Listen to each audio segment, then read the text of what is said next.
Right, first video back after Lakeland. We're on Saturday, Park Run day. We're at Warden Park, which is Warden Park Run. And now, I'm halfway to a haircut. And by halfway, it doesn't mean anything. So we're going to go see how fast we can run Warden Park Run today, to see if there's any speed in the legs for Berlin, which is in 8 weeks. So let's see where we're at. Right, so I was just discussing with Pete, like, I've forgotten how to run, in the sense of, like, I don't actually know how to run, how to pace 5k, no idea what time I'm going to be able to do. Sub 21, sub 21, 2030, we'll see. So we've got Alex on his first park run ever. What have you done, 300s? 300s, 150 and one park run at the end of today.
One thing you got to watch for is the gnomes.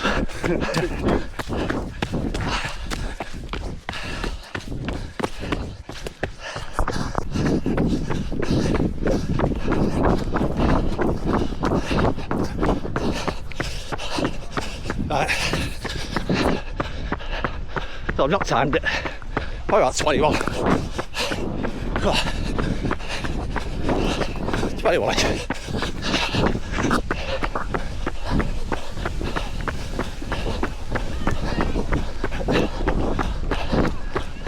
Hold on, 250.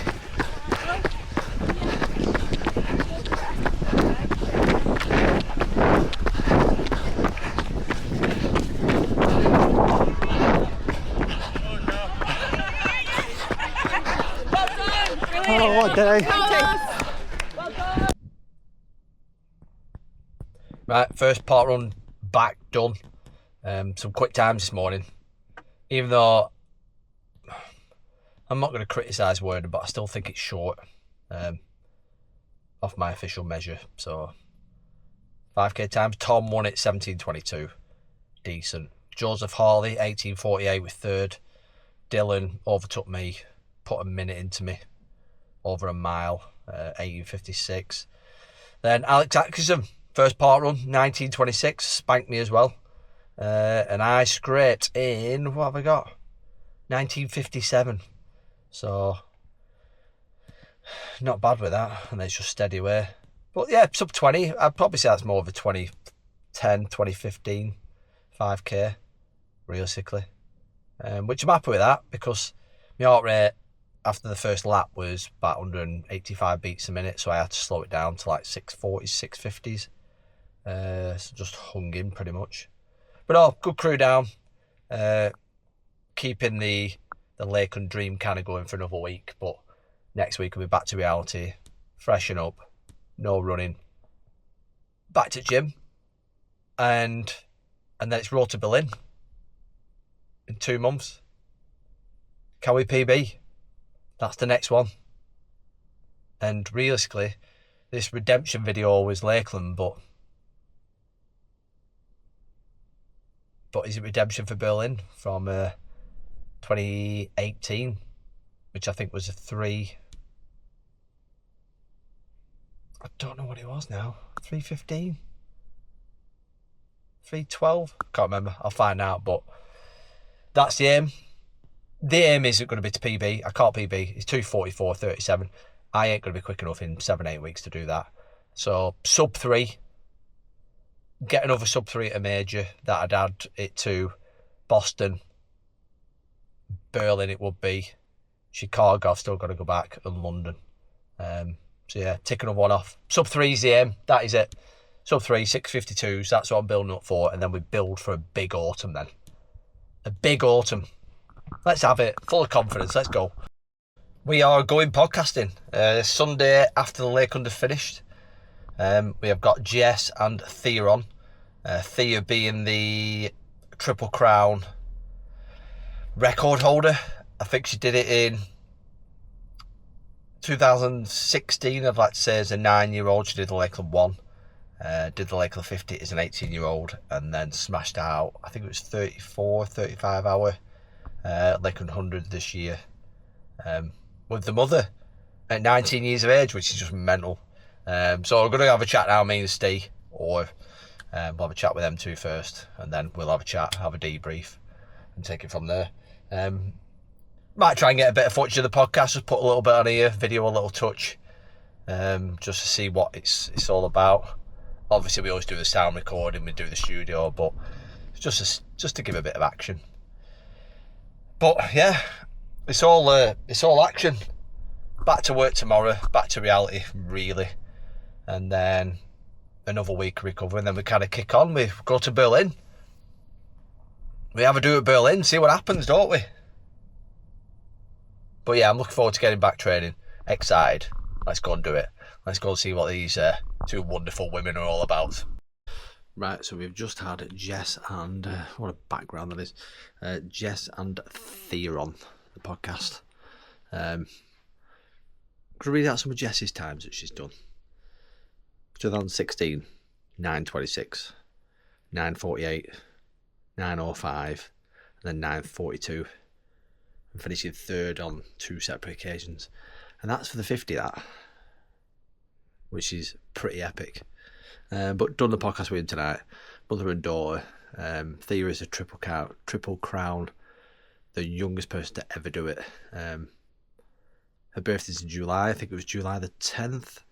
So realistically, someone's got a 2-week window to even try attempt to beat it. So that record's going to be there for a while. But check out the podcast, because this was a great episode in terms of, I think, just the togetherness, and going through 105 miles is enough on your own. But doing it together, mother and daughter, after doing the 50 together, the Lakeland 1 together, is just pretty epic. And it was epic, and it was pretty emotional at times, in the sense of that Thea was proud of her mum, and then her mum was proud of Thea, and they were on about a bit of Coniston, where we know how rough it was at top of Coniston, where Thea was leading the way as a 19-year-old, 103 miles into an 105-mile race, and Thea is the one pushing through, and her mum following behind. So yeah, epic. So check it out, because they were brilliant. I loved it. Right, we're back down the Goit. Tuesday, 4th of August, what, 10 days after. Just after part run, just come and do an easy run. Just get out, that's what I want.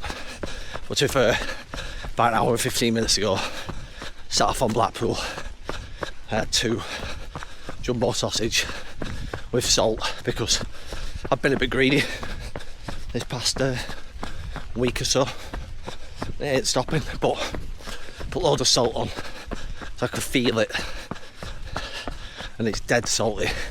Mouth's dry already, but it's what you do to recover, innit? It's what you do. But short and sweet this. Berlin next, but in all honesty, if I hadn't paid for it, I'd be cancelling it, because the motivation isn't there to go and try and push out a marathon now. I need to recover, just slowly get a bit of speed back. But I want the trails. I've had 10 days to think about it, and I want the 100 next year. I want the 100, cutting it early. I want to race it. And by race it, I mean I want to be able to give everything I've got into the next, well, if I get in the ballot in 11 months, I want to give it me all to one race. Obviously do a couple in between, but that's what I want. So let's take it from there.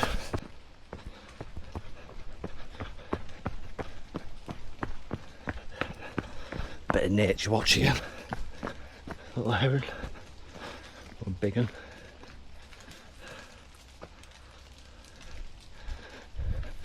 There we go. That's what it's all about, isn't it? That's what it's all about.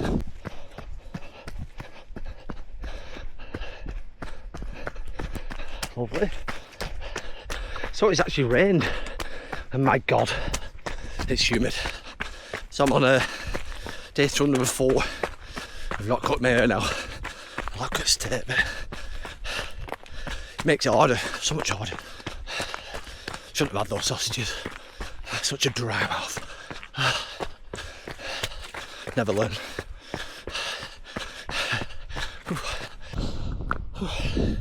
Right, for those who've never been White Coppers, this is the top, and then you got the mast over there, and then River Cannon Pike over that side. But training wise, I noticed I never really, to be fair, there wasn't much training before the 100, but I just said what I was doing. So tonight's 6 mile. It's pretty much 2 miles flat, mile and a half flat, 2 mile up, 2.5 mile down, 6 mile, I think. About 900 feet of elevation, just short.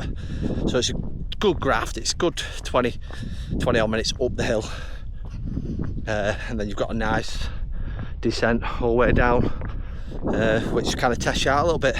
But I said this before, the 100, this is the hill and the area that is going to get me back to my best, if not better. It's just got everything. It's close in winter. Terrain, even after a bit of rain, has got a little bit difficult, so it's going to be perfect for me to kind of get back to it.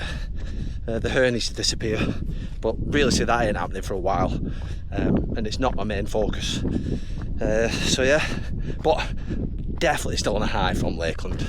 The fact that I PB'd, controlled it, obviously struggled at bits, like quite a lot, and just the overall weekend and the aftermath of it. Like, me and Steve got a podcast coming soon. We're going to debrief our races. We've already done Thea and Jess, which was epic, just like reliving their Lakeland, because it was so similar to mine, less of the crying, but so similar in the terms of ups and downs, and just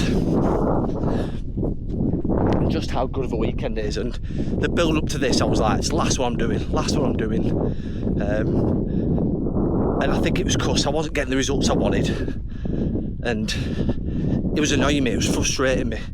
Where this 100, I've obviously got a PB, but I want more. I want so much more. Like, I look at some of the times, and like, I'm calling it now in August that I could go sub 30. Like, I said it in first year, I said between 24 and 28, and do you know what? I'm not changing on that stance, because I'm good enough to do it. I just need to dig in and do things right. I can run all I want, and that's what I'm good at. It's the other things, the strength, which I'm now at the gym, which I've been focusing on, and more of the movements that I need to focus on as well. And if I can do that over the next 11 months, then hopefully anything can happen in the 100. But I want it. That's what I want. I want to do Berlin, get it out of the way,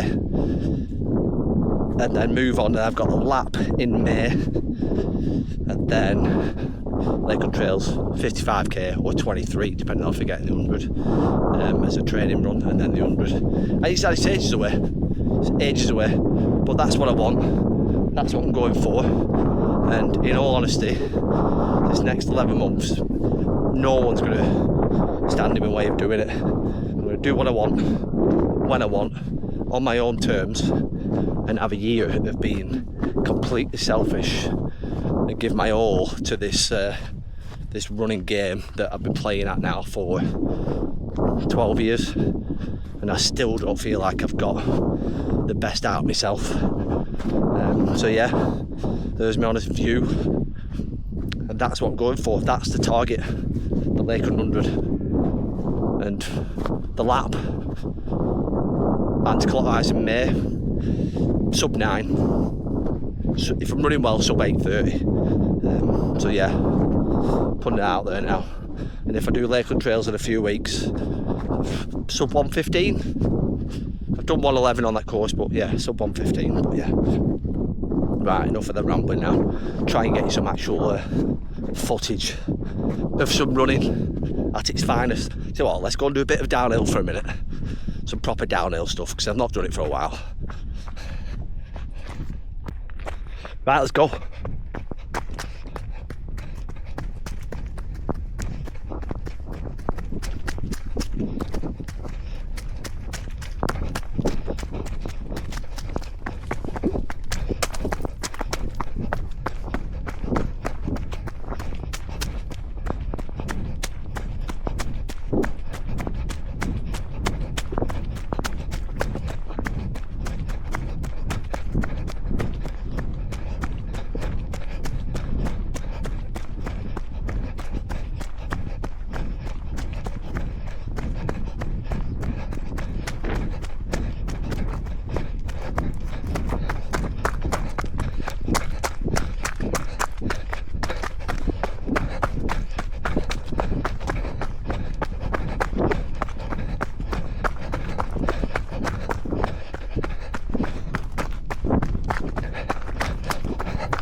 And also when I'm fit, that is where I've won my races, on those bits. I can't wait to be back to it. Can't wait.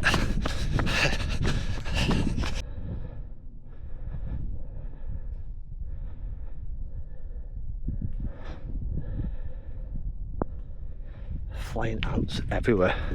The Lost Farm, the Drinkwaters Farm. Peter Mayer with his dog by the Drinkwaters porch around 1930. Beautiful. Don't know how clearly you can see this, but very dark over here. You can see the rain, like, and it's heading this way by the looks of it. So I've probably got, well, we got 1.7 mile, 12 minutes to get back. Pretty epic that, because to be honest, bar today at work, I've not seen rain. Well, I'll lie, Coniston, but on a normal day, I've not seen rain since Coniston. I still have flashbacks to that.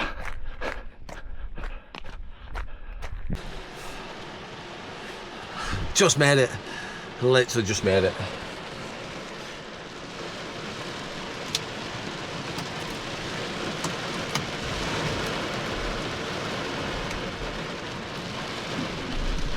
Yeah, just made it. Just made it. What a day. What a day. To be fair, could probably do with a bit of a cooling down.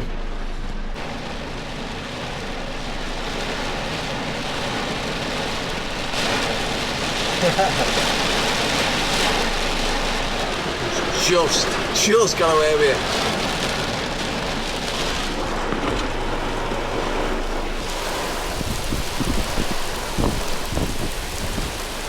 Now, but it's funny, this was Coniston. This was literally Coniston on the night. Exactly the same.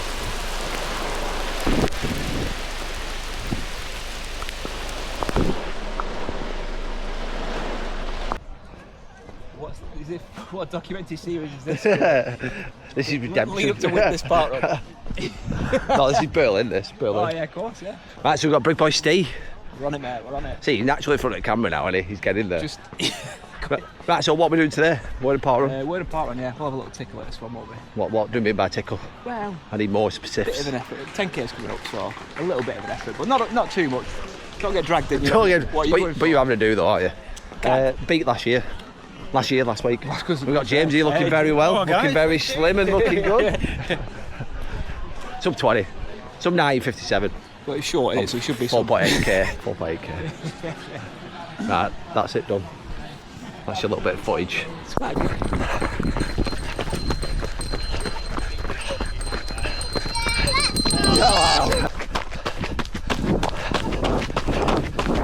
You got it.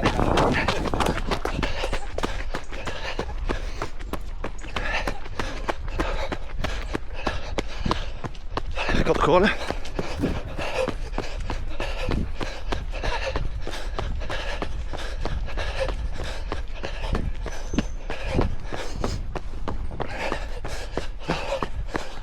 On it.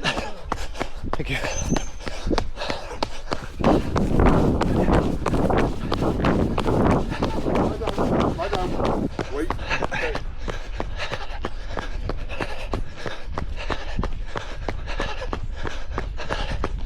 Breaks enough to start.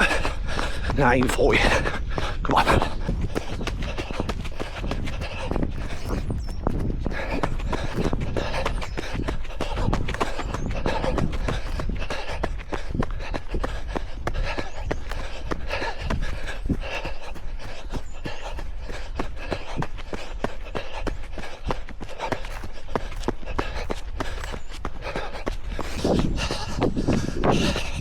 That's the first mile, 6 minutes, blowing.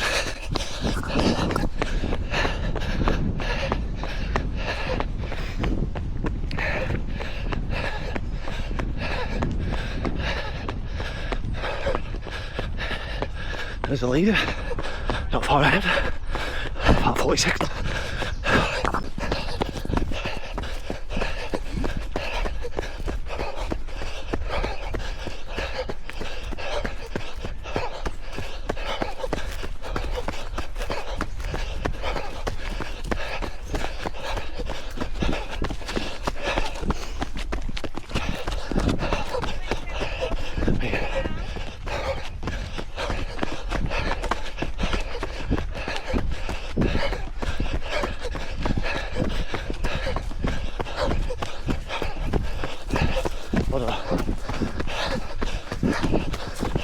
Follow girls, follow.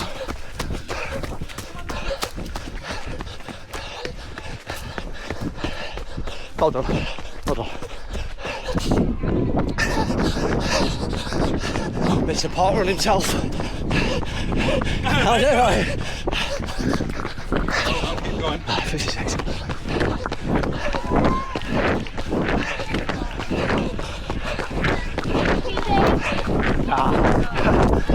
Go on, stop lying, go on. Go on. Just stop. Go on, Adam.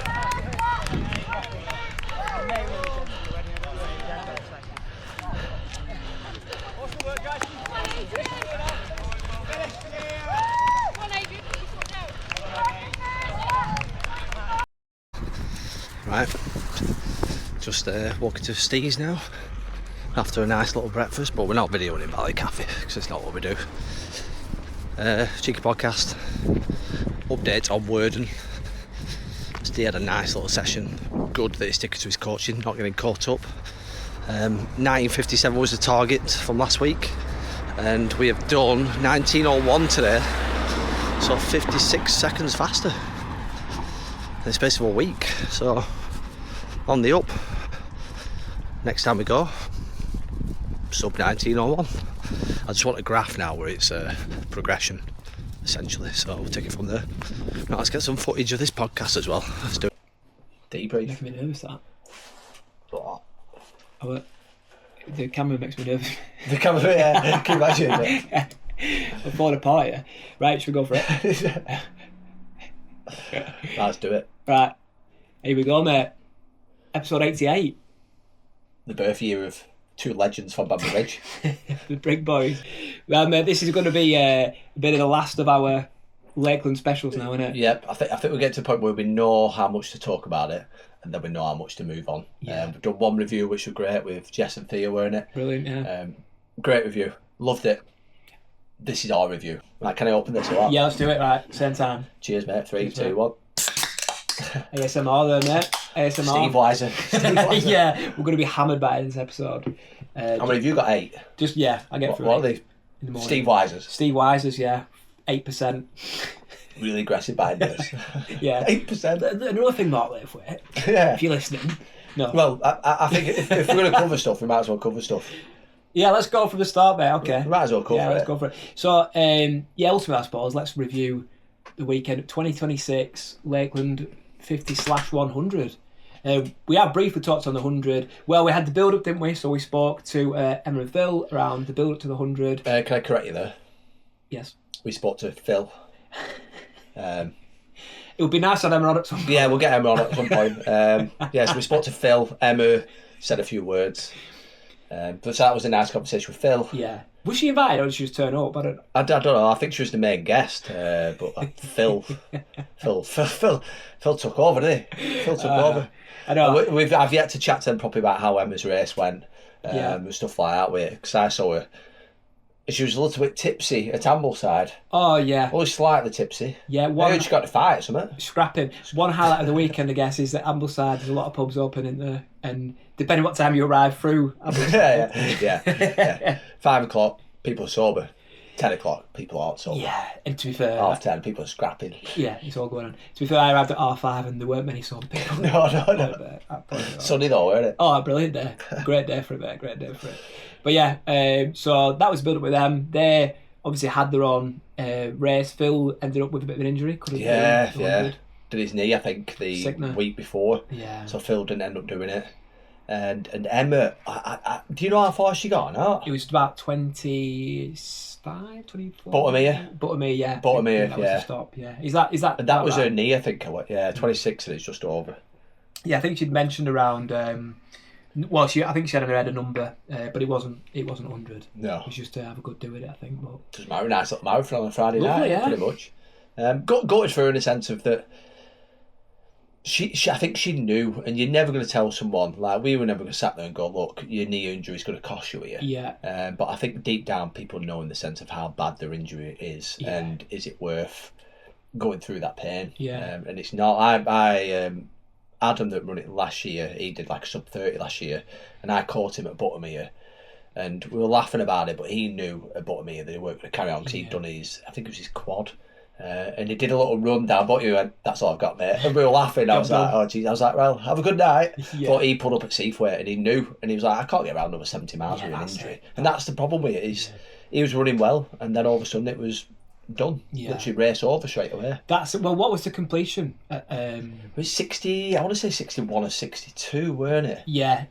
Which is... Oh, yeah, he did say that. Yeah, it was just under the record amount. Yeah, it was, yeah. I'm just going to check the stats out, mate. So Emma's fault, really. We didn't actually get those you could have completion stats. just got round the other 70 miles or something. But if you're dragging yourself from Ambleside and you're doing a bit of damage, but you can't drag yourself another 80 miles from Bottomere. That's not one of it. Psychologically at that point. Yeah. So got the stats here, mate. So 63.4% finished the 100. Good, that, innit? Very good, yeah. Good conditions though, perfect. No trench foot, no chafing issues, no foot issues. Well, not from the wet anyway. It was and nice I think conditions, that, weren't it? yeah. So yeah, you were you're obviously part of that 63.4%. Oh, yeah. Bringing it home for the men. Never any doubt. 553 men finished. No, they didn't. Yeah, yes, they did. Sorry, no, they didn't. 368 men finished. Sorry, 121 women. 55.5% women have finished. 66.5% male finished. So the men took it home this year. Yep. Which, yeah, so Emma, you let not only yourself down, but also the gender. Yeah. And to Phil. Yeah, also, yeah, so there you go. One of each. But that finish rate just shows, I suppose, how tough the race is. And the interesting part around these stats is, which I absolutely love, by the way, is the point of when people pulled out as well. And what blows my mind is there's one here, Tilberthwaite, pull out. Yeah. Now, I'm only assuming that must be a timeout issue.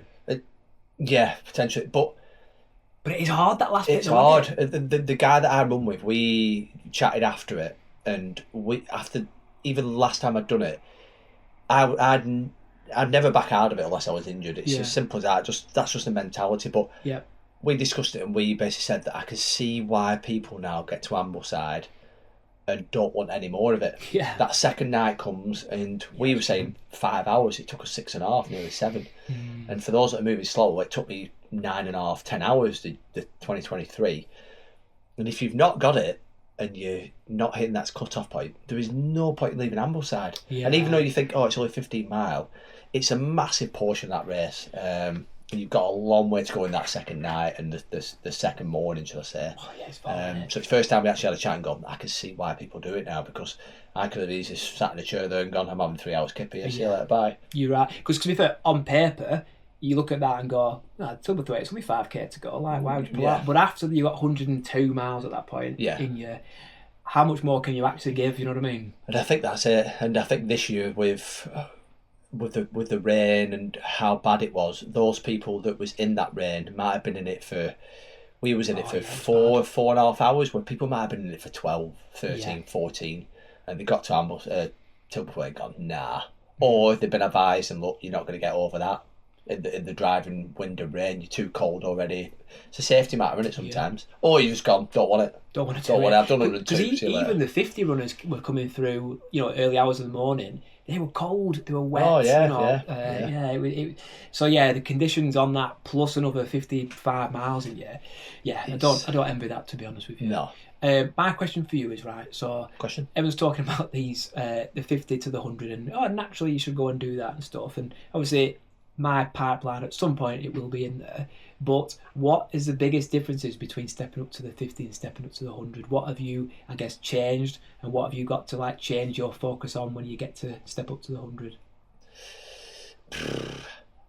It's we obviously know it's a different race, and I think the distance isn't necessarily the issue in the sense of how far you have to run, because for the 100 for me this year, it was majority of it was walking. I probably I don't know specifics, but between 80 miles I probably walked when you look at it.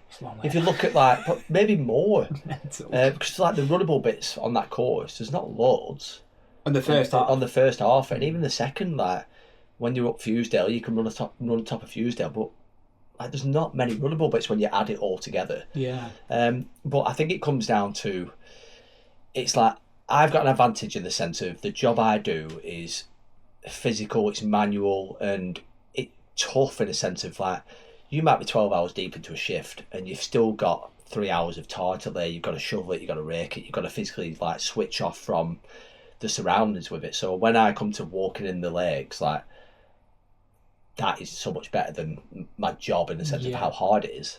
So I think I've been set up in a good sense of it's easier. The Lakeland 100 is easier than my job when it comes to it sometimes. Right, okay. But I think it's more can you deal with your body in the sense of the body clock, in terms of you've gone through the first night, you've done the first morning. Can you then function enough during that second day to carry on eating, carry on moving, carry on drinking, and to focus, to then go into the second night and be able to survive the fatigue of being awake for 30, 36, 42, 48 hours, because from the start you are not getting up and just waking up at 6 and going for a run. You're awake from possibly 7 in the morning, you might have a nap. So when it comes to it, you're awake for 40 hours plus easy. Minimum. if you've never done night shift in your life and you've not trained for the night runs, unless you can just cope with it, like, it's hard to deal with. Yeah. It's hard to deal with. Because when I got to Ambleside and it went dark at like 10 o'clock on that second night, I could have slept anywhere at any point. Yeah. If you'd have let me down just in a puddle, I'd have slept. Mm-hmm. It's then that drive to just be tired. Because there's one point where I was counting how many seconds I could actually walk for with my eyes closed. And that was towards... micro sleep. And it was just like, 1, 2, 3. I woke up and I was like, yeah, I've not really moved that far. Is that where you got to, though, where you that point where you like feel that tired that you could literally just... Yeah, because I was looking... You get to a point where there's no concentration, you switch off. That's when you stop eating the same. Luckily, we had tailwind. Yeah. But it's that being able to... It's hard to explain. Once you go tired, it's past the point of, oh, it's 10 o'clock at night. It's 10 o'clock on the second night. Yeah, that's mental. And there's no control of how much you want to sleep. Like when we got to Chapel Style, Mike was like, I'm having a nap, and he set his alarm for 7 minutes, and he said he felt better after it. But literally within 10 seconds I turned around, he gone. Really? Gone. But then that must be hard waking up and getting out. Getting back from it, yeah. But he said he felt better for about half an hour and then he went tired again. Right. But if you had half an hour, it might make a difference. Yeah. Well, people do it, don't they? People sleep on the course. Yeah.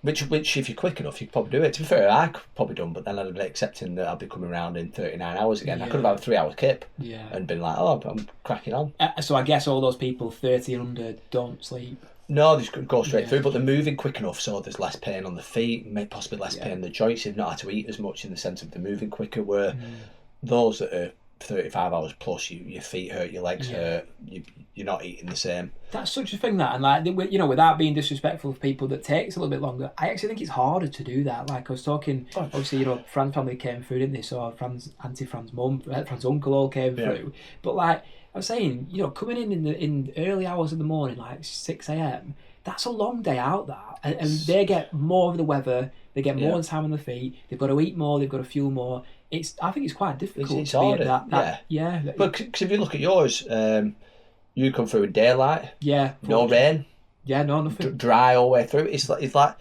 those quicker runners there haven't seen any of it. Same with the 100 runners, you've not seen any bad conditions. That day it was pretty much ideal conditions. A little bit warm, a bit humid at stages, but they've not been through that rain, in the sense of like those that have been through that rain and then had to come up through the mud and the puddles and the sideways rain, the wind. It's a different race. But those that have not been in it will never know what it was like up top of Coniston around Ambleside, because, well, you sound, aren't you? No, it's mental. But no, it's good advice, mate. It's good advice, and I think that's maybe the key thing is, like you said, which I think would be probably my personal view, is the thing I struggle most with is the lack of sleep. I think I'd be really, really bad for that. But you got to train for it, you got to go and do it. But there's lots of that 100 in the sense of like, I look at it and like, you with the 50 now, you're going back to the 50 again, aren't you? I'd like to, I'd like to. But I'm not asking now like the stepping up side of things, but it's hard to know what people think when they're stepping up in terms of when they've not done it. Yeah. You know, like that transfer from that 50 to that 105, like, until you've done it, it's hard to really explain like that step up and reason to do it, because sub 16 is a good time on the 50. Yeah. But is it quick enough to warrant pushing on to go and doing the 100 sub 40? Do you know, because 40 is your limit, it's tough, isn't it, in the sense of like, if you've done a 15:59 and you're giving it a go, are you quick enough in that same state to move over that terrain over 105 miles and do it in under 40? I don't know. I don't know. Because also are the cut-offs quite tight in the first half? Earlier on they are, and I think that gate doesn't help anyone, to be honest. Yeah, well, we mentioned that with Fear and Jess, didn't we, around how... It's chaos. You end up waiting a bit. It's worth us running up there. It's worth it. Yeah, it's a strange little point, that, isn't it? But I don't know. I don't know what advice to give in the sense of, if you've done the 50 and you're thinking about the 100, I think go for it if you really want to do the challenge here. But there's got to be a point where, are you confident in your capabilities of, are you fit enough, are you strong enough? Like, is it worth actually stepping up, or is it worth just doing another step to an 100k, for example? I mean, to be honest with you, it's like, I think Hadrian's Wall's helped with me thinking that's what it looks like. A 20-hour plus run. But with Hadrian's Wall, though, you was on your own. I'm not saying for a lot of it, but when you're, say, if you was with someone for in between people having a chat for the last 20 miles, always walking, have a chat about something, and then move on to someone else, have a chat with them. It does just get you through it. The 20 minutes soon pass, and Emma part and of Phil it. bit as well when we had that chat with them said similar, didn't they? And I was a bit like, actually, I've not really thought about that because, you are in that on your own, aren't you? It's great to have people with you, but they're not doing the full thing. No, So it is like I a bit said, that different. Adrian's Wall one is insane in the sense of like you're just going on your own, Just and plodding on. and I think that's a sense of probably a better achievement in a way that like you're just moving on your own. There's no one there to drag you along at them points. You basically just going, I have to move it because I'm on my own, you know. And that's tough. That So, that's tough. so maybe That's tough. I definitely took a bit of confidence from that, and then to be honest, it's one of them, innit? It's like I have in my head, because if I can get into the 50 next year, however way, but then I'll leave everything out there and have a good. Okay, this is everything's my focus going to be on that, and then that'll be 550s, and after that, it's a bit like, well, you may as well try it, and I think it would only ever be a one-off for me, to do it, just to get round. Yeah, if I could. I don't think there'd be any issues in you getting around with it. It's more that the focusing, like, I'm going for it now. Because there'll be a moment where if you do go for it, it'll switch because you'll be like, I'm doing the 100 now. Yeah. It won't be like, oh, I'm not thinking about the 100. It'll be like, I'm doing the 100, I'm on the course. Yeah. And you'll be processing it in a different way. Because you know you have to. Yeah, different ballgame. So there's a lot to it, isn't there? But so for you now, so you're on your fifth. So if you're getting this time, you're on your fifth 100, aren't you? Yeah. So progression wise, what about 23 first year? No, 23 or 22, I can't remember. What, 4 years? So what are we now? So 26, 25, 24, 23, 23, yeah. So 23. So what do we start off in 23 then? I think it was like 1440 or something. Right, so that's just, you've tickled it round, haven't you? And then 24. It was bonks filled up. Yeah.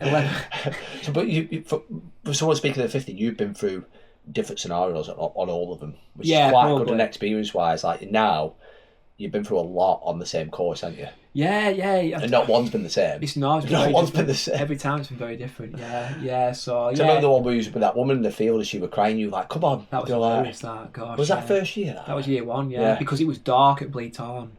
Yeah. And it was going over Blee Moss. Well, that was 11 o'clock, half 11 start, that weren't it? Yeah, well, it was later. And I came in at like 2 in the morning, didn't I? Yeah. But like, coming over that, that was funny. That I was just behind her because he was going. It's like, you all right? Yeah, I'm fine. So, come on. Because it's different, like you said, it's different at different stages of the course, isn't it? Yeah. You being with a group at sub 12 is different than being with a group at sub 15 because everyone's got different experiences. It's different mindset, different way of moving across the ground. Everything's different. Everything's different. The focus. I'm not saying the focus isn't high as the back. The focus is move quicker at the front. Yeah, but at the back, you've got the darkness earlier. Oh, yeah. I don't know about you, mate, but you've obviously done it a few times with the 100, but that Blee Moss in the dark is horrific. It's horrific. I can't stand it. It's awful. Like the having to place your feet on that, because like I can remember at this time because I was with it, and there's some bits where you're dropping down a foot, and then you come back up a big rock, and then there's a gate, then you're dropping down a bit, and big flat bit of rock. But then you've got to step up, step down, brambles coming in and out, and you can't see the ferns. Yeah. You can't see out, can you? Yeah. It's awful, that. It is bad, that bit. Yeah, so that was first year, because that was a later start, came in about 2 in the morning, shivering. Yeah. Good though, isn't it? Different. Oh yeah, it's great. And then it was like 11, then I went sub 12, it was like 11:52 or something, or 11:51. Yeah, and that was second year. And then 11:42 after that. Yeah, which was just pissed me off, to be honest, because a bit like but if you looked at it on a chart, mate, it doesn't matter, does it? Like, but then last time we spoke about it before this time, I was showing you, weren't I, the tracker at last year and the year before. Yeah, Tilbury. And the times were exactly the same. It was only Tilbury to the end. The end bit, which was in the light, weren't it? Yeah. From the year before and everything else. Yeah. So it's, but it shows consistency. I guess it does, doesn't it? Exactly. And then obviously this year you've got to run 11:16 this year. 16 with it, so it's a 29-minute PB, were it? Something like that. 26 something PB, which.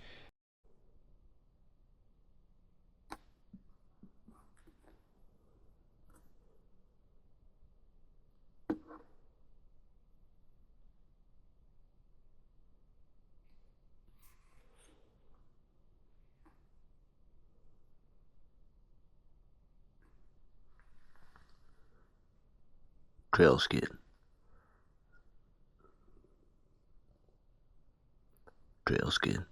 for your chafing needs. I'll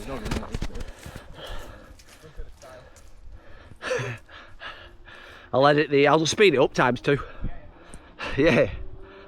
Ah, there we are, positive vibes. Post a photo on Facebook. In lockdown rocks, when found, keep or rehide. We'll leave it on this gate here, when no one can see it. Right, so we've got Alex and Joseph Hartley today. Should I say Alex Atkinson and Joseph Hartley.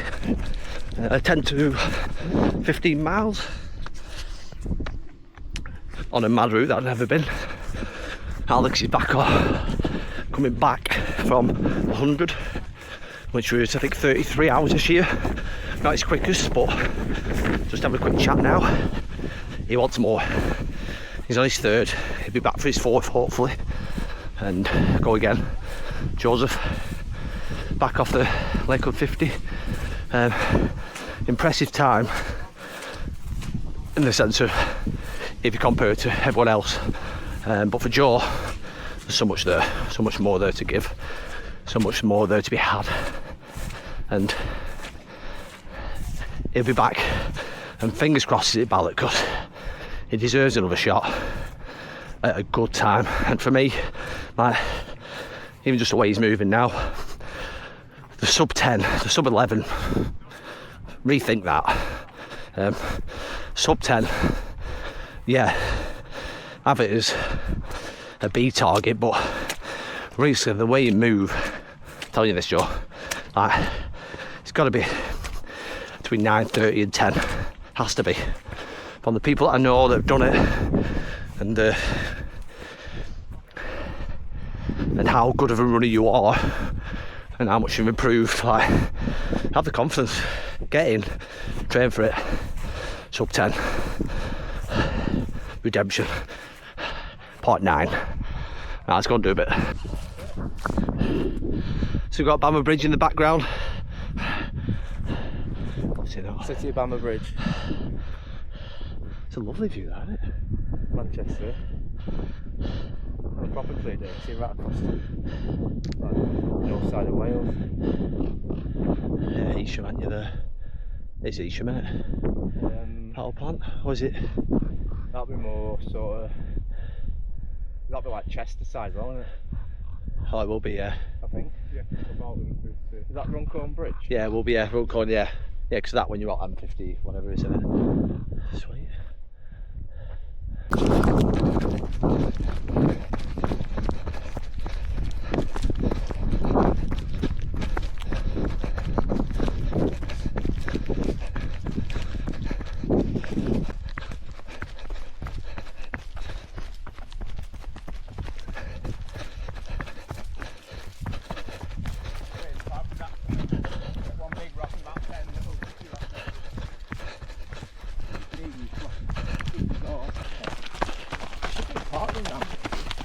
The actual van, res is 5k. Is it? Yeah. It's got a bit of car parking space there.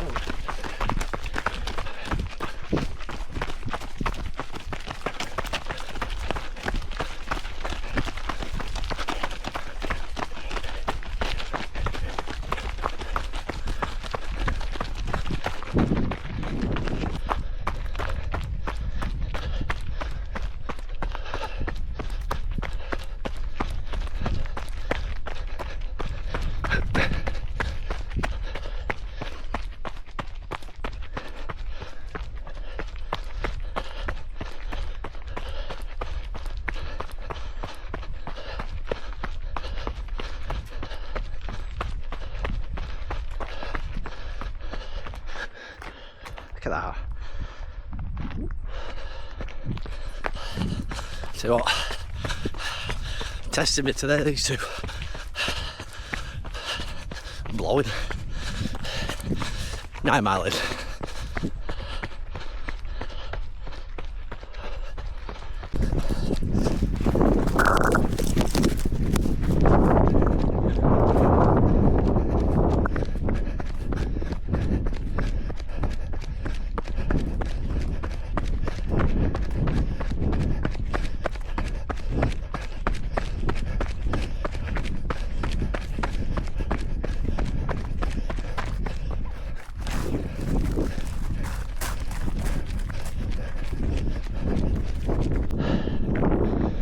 getting me breathing out.